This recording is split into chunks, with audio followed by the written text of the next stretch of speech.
एक पठान दुआ मांग रहा था, या अल्लाह मुझे 50 लाख रुपए दे। एक आदमी ने पठान के करीब बैठकर कहा, या अल्लाह मुझे 500 रुपए दे।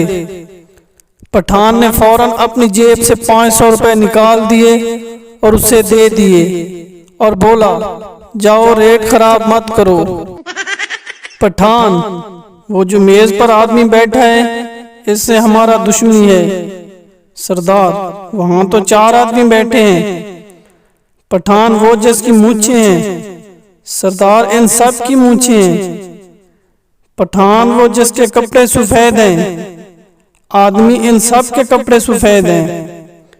पठान ने गुस्से से पिस्तौल निकाला और 3 आदमियों को मार डाला और कहा, जो रह गया है इसको मैं नहीं छोड़ूंगा। एक आदमी पठान से मिलने इसके इलाके में गया तो पठान ने इसे अपना इलाका दिखाने ले गया। एक जगह पठान ने मेहमान से कहा, यहाँ नीचे बैठ जाओ, यहाँ हमारा दुश्मनी है। मेहमान ने कहा, दुश्मनी तो तुम्हारी है, मैं क्यों नीचे बैठ जाऊं?